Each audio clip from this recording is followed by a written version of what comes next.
بسم اللہ الرحمن الرحیم۔ اسی طرح ایک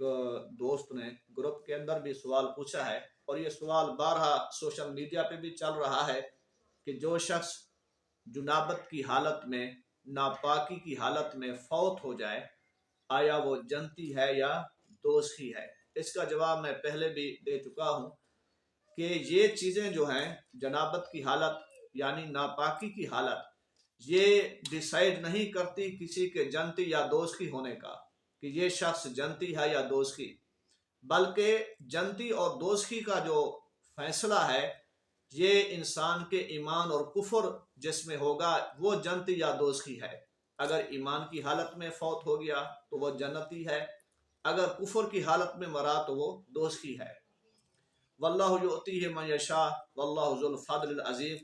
اور اللہ جسے چاہے اپنے فضل سے عطا کرے۔ اب اس کے اندر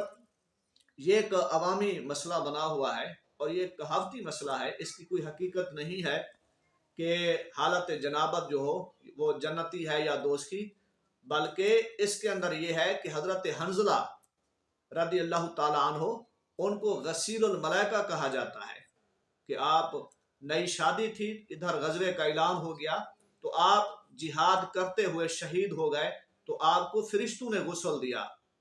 تو ایک صحابی کا لقب بھی غسیل الملائکہ ہے۔ لہٰذا یہ نہیں کہنا چاہیے کہ جنابت کی حالت میں بندہ دوزخی ہو جاتا ہے، بلکہ نہیں، اللہ تعالی ہم سب کا ایمان سلامت رکھے۔ اگر ایمان سلامت ہے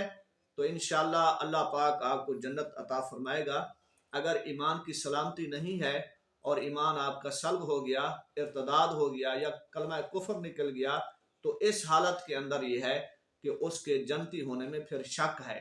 بعض اوقات ایسے بھی ہوتا ہے کہ موت کی کیفیت انسان کے اوپر سختی کی وجہ سے، موت کی سختی کی وجہ سے منہ سے کفر یا کلمہ نکل گیا، تو اس کے اوپر بھی فقہ احناف نے لکھا ہے کہ اس کو ہم کافر نہیں کہیں گے، اس کو غسل بھی دیں گے اور اس کا جنازہ بھی پڑھیں گے، کفن دفن بھی کریں گے۔ اللہ تعالی ہم سب کو